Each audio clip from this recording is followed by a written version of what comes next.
Hey, what's up everyone, and welcome to the School of Personal Finance. In this week's video, we're gonna do another case study. So when I did one a few weeks ago, I had mentioned that if you would like me to do a case study based on your general information, to send me an email with some details and I would create a case study based around that. And boy, did everybody deliver. I received tons of emails with information that I could now go ahead and create a bunch of case studies going forward. And I'm still leaving that offer on the table. So if you'd like me to do one based on your information, go ahead, send me an email. It's rich@schoolofpersonalfinance.com. So I do have a bunch of them that I am going to do over the next few months. So I might not get to yours right away, but I will try to keep on pumping them out and mixing them into my weekly videos. So in this week's case study, we are going to focus on a married couple, ages 44 and 43. They do have 2 children, but they are grown and out of the house. They'd like to retire around the age of 60. They make a good income. They've done a good job saving, and they want to make sure that they are on the right track. So we're going to go through it. I'm going to share my screen with you. We're going to dive into Right Capital and go over the situation. I'll share my thoughts. Hopefully you will find this one helpful. All right, let's get to it.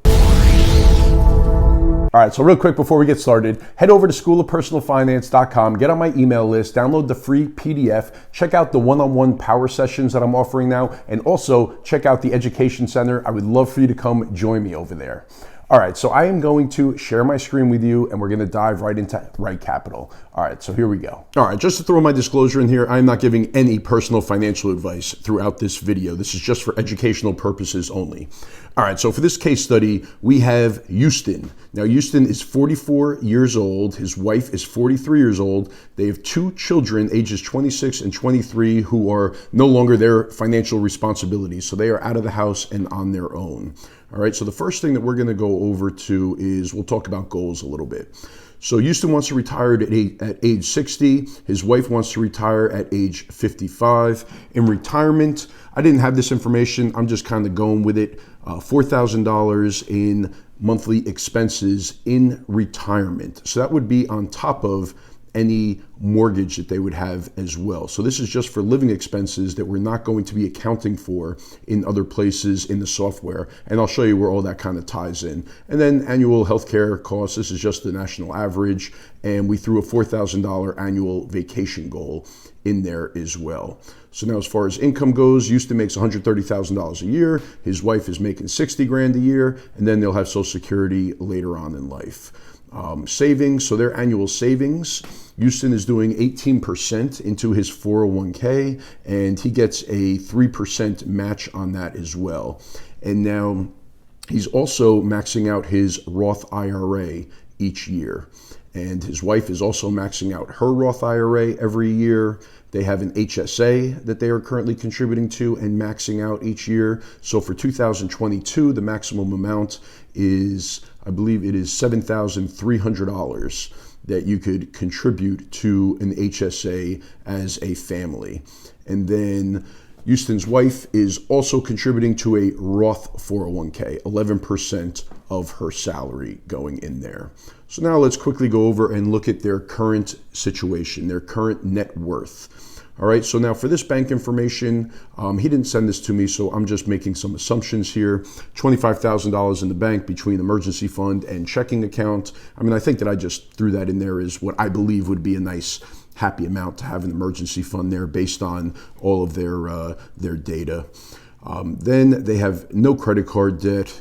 Investments. So these are the current balances that they have saved. So Houston has a nice chunk of money saved in his 401k plan. So now this is a traditional 401k, so pre-tax money coming out through payroll deduction. So $700,000 in his 401k, which is pretty sweet. Now, for all these accounts, I didn't know the investment allocation, so I am making the assumption that they are investing in like an 80-20 portfolio, which would be considered, mostly aggressive. Now, for the Roth IRA, Houston has 50 grand in his Roth IRA, which is nice. Then they're also saving in a taxable brokerage account, and they have a balance of $80,000 in there, made up between stocks and different funds.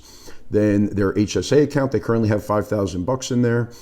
His wife's Roth 401k has $6,000 in there, and then his wife's Roth IRA has $40,000. So as we could see, they have $881,000 saved for retirement in there. So that is a pretty nice nest egg in there, and I mean, they're only 44 and 43 years old. So they've done a very good job saving for retirement. All right, and then as far as their house goes, so the current value of their house, 450 grand. I have New York in here, but that's just by default. They actually do not live in New York. For their mortgage, they currently owe $315,000 on the mortgage. And the mortgage payment between the principal and interest and then the property taxes and insurance, it's about $2,300 a month. All right, so that was the data that was given to me. And my initial thoughts are, you're doing awesome. You have stable jobs, making a good income, you're saving a nice chunk of money every year. You have nice balances saved for retirement. All right, so now we're gonna dig in a little bit further. So I wanted to start out by looking at their cash flows page in here. So now what this does is it gives me a breakdown of all of the data that we really just input into there, and it breaks it down on a year-to-year basis looking at their cash flow. So now I did make some more assumptions in here, but I'm just going to go through so that we have a good feel of what their annual cash flow looks like every year. All right, so this is their income, right? So we said that their salaries were $130,000 and $60,000, so that's where we get that income number. For their expenses, we have their current living expenses. So now I made the assumption here that it costs them around $4,500 a month to live on top of their housing expense, on top of their mortgage. All right, and the reason that I came to that assumption for them was because they told me how much money they're saving every year between retirement accounts and also between that taxable brokerage. So I just kind of backed in to this number to see how much money they must be spending every month in order to come to the conclusion of how much additional money they have to invest when everything is done. So this net flows number over here, this $13,297, they had told me that they were contributing about that amount to their taxable brokerage account. Also, they have a Fundrise account, a real estate investing account, and then they also invest in some crypto as well. So between those three things, they were saving around an additional $13,000 a year. So that's how I backed into this expense amount for them. And then I threw in this goal also for vacations every year, just to make all the numbers add up. I made the assumption, I always like to throw a vacation goal whenever I'm doing any of these case studies or financial plans for people, because we should plan for those things. And, hopefully we're all going on nice vacations every year. Then we have the tax payment, the estimate of how much they're paying for their income taxes, their Social Security, Medicare taxes, all of that fun stuff. And then we have the planned savings. So this is how much they're saving in 401k, Roth 401k, the Roth IRAs, and the health savings account. So total amount, $46,400 between all of those different retirement accounts, which again is, a very happy number in my opinion. All right, so total outflows, $176,000, and this is where, I came to that net flows of $13,000 and change, and the system goes ahead and makes the assumption, which is correct in this case, that they are then investing that money into, the taxable brokerage account or the crypto account or whatever.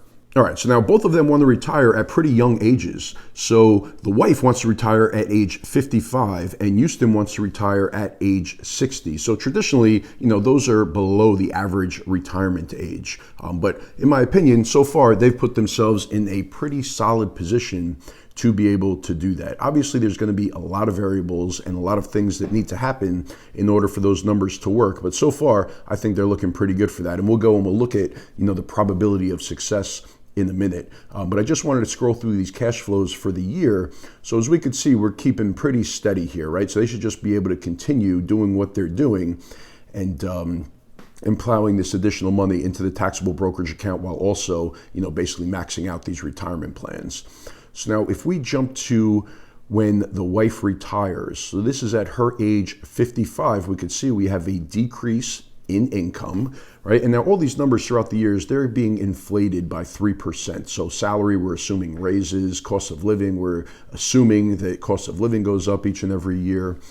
So that's why these numbers are growing each year and their expenses are also growing as well.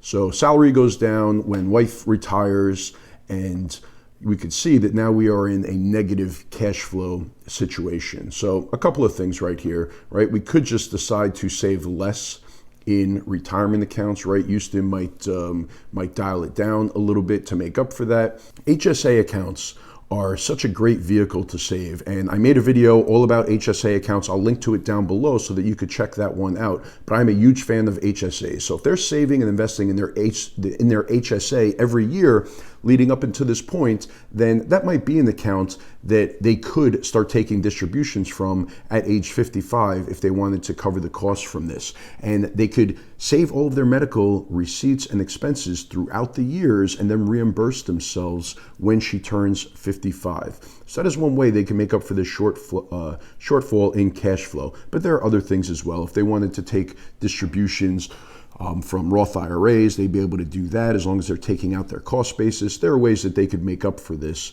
Also, there's that rule out there, 55 and retired. So if the wife retires at age 55, she would be able to take distributions from that employer 401k plan without any taxes or penalty at age 55 years old. So that is the rule of 55 and retired, where you have to be at least 55 years old when you retire, and then you could take those distributions out of the 401k without any penalty. So as I scroll a little bit further, we see at age 60, that's when the income disappears. And this is the critical point in their lives where they're going to have to make those numbers work. So this distribution, it could come from any of those accounts. I bet you the system is making the assumption that it'll come from the HSA first, but they could take those distributions from any retirement account if they wanted to. On top of, we have a big deficit right here, so they're going to be taking withdrawals from that taxable brokerage account. So one quick thing that I just always like to look at is, what are their account balances at this point? If we look into the future, 2038, when they're ages 60 and 59, if I click on this tab right here for accounts, 2038. So now we're making a lot of assumptions here, right? So as they continue to plow money into these retirement accounts over the next 16 years or so, this is what the balances would grow to. But the assumption that we're making, because they are investing aggressively at an 80-20 allocation, the system is making the assumption that they are earning an annual rate of around 7.7% in these accounts. So now I think that is a very realistic number, right? The last 10 years, it's been much better than that. But that is one thing that worries me, because it might not be as good going forward. So they are definitely dependent on getting a good rate of return over these next 20 plus years in their investment accounts in order to make them grow to these levels. But say that does happen, right? We could see they would have over $3 million in their 401k plans, over $200,000 in Roth 401k, $700,000 in Roth IRAs, and over $250,000 in the HSA account. So that's almost $5 million in these investment accounts. So if these were my clients, I would be able to say to them with a straight face that if you keep doing what you're doing, when you're retired at age 60, there is a chance that you could have $5 million between all of your different investment accounts if everything goes according to plan. So that is a big number right there. And as we continue to scroll, you could see, even though they need to start living on this money and they're going to be taking big distributions from it every year to float themselves in retirement, because at age 60, they're not going to have any income, basically. They have to live on these portfolios. That at that point, the accounts are still growing, because the interest that they're going to be earning, the growth of the accounts, is going to be compounding at a faster rate than what their expenses are. So those accounts are going to continue to grow. And if we look at withdrawals from accounts, say we go back to the year 2038, when they're going to be retiring, we could see that the system is making the assumption that they're going to withdraw from their taxable brokerage account, and then also a piece from the HSA account to come up with the amount of money that they need to live every year. And they're going to be doing that, all the way till age 66, where they pretty much deplete that taxable brokerage account, and now they start moving on over into the 401k accounts and taking distributions from there. Now, if we go back and we look at their income, we could see I made the assumption in the system that they're going to wait until their full retirement age to start taking Social Security. And I'm not sure if that's the optimal way just yet, but I'm just making that assumption off the bat. And as you can see, this is where the income starts to kick in, right? So For Houston, he starts getting Social Security a little bit before his wife because he turned 67 first. So he has, a portion of a year here where he's getting Social Security, and then it kicks in for both of them. So now they have this income as well. So between Social Security and the distributions that they're taking from their accounts, they're going to start covering all of their living expenses. So as we could see, at age 72, they're going to be required to take distributions from the 401ks. That's when you have your RMDs, your required minimum distributions. So between Social Security and their RMDs at this point, it is covering their living expenses by a pretty significant amount. So at this point, their net cash flows again are going to be very positive. So the system is going to make the assumption that they're going to take these net cash flows and they're going to go ahead and reinvest it back into their taxable brokerage account. So, after that, it's just all roses, right? They're bringing in much more money than they need every year through Social Security and RMDs, more than they need to live on. So their danger zone is obviously going to be between the ages of 60 and 70. And this is what we call, building a bridge to Social Security. Because they want to wait to take Social Security until their full retirement age, they need to build that bridge using their taxable brokerage accounts, their retirement accounts, in order to pull enough income, because those are going to be their only sources of retirement income. So these big down years here, these big deficit years where they're pulling from their retirement accounts, they have to make sure that they have enough to last them throughout those years until they get to starting to get Social Security and having some income from that. But in this case, they have more than enough in that scenario. All right, so looking through all these cash flows, I'm just feeling better and better as I start to go through this and look at everything. All right, so now I'm going to go over and I'm going to look at the Monte Carlo simulation, this probability of success. So now the current plan, this is everything, all the data that we put into that. The system is going to run a Monte Carlo simulation. So they're going to take 1,000 different variables, 1,000 different situations, and they're going to tell me what is the probability that they will get to the end of their lives, age 90, and still have money left over. So 99%, that is a pretty nice probability of success, right? Not much room to go up from there. And this 9.3 million, that is the median amount that they would end with at the end of plan based on 1,000 different simulations. So again, that looks awesome. So one thing that I just want to test out is, what if I'm off as far as how much money they want to spend in retirement? Instead of $4,000 a year, what if they really want to spend, like, let's say $6,000 a month in retirement? What does that look like?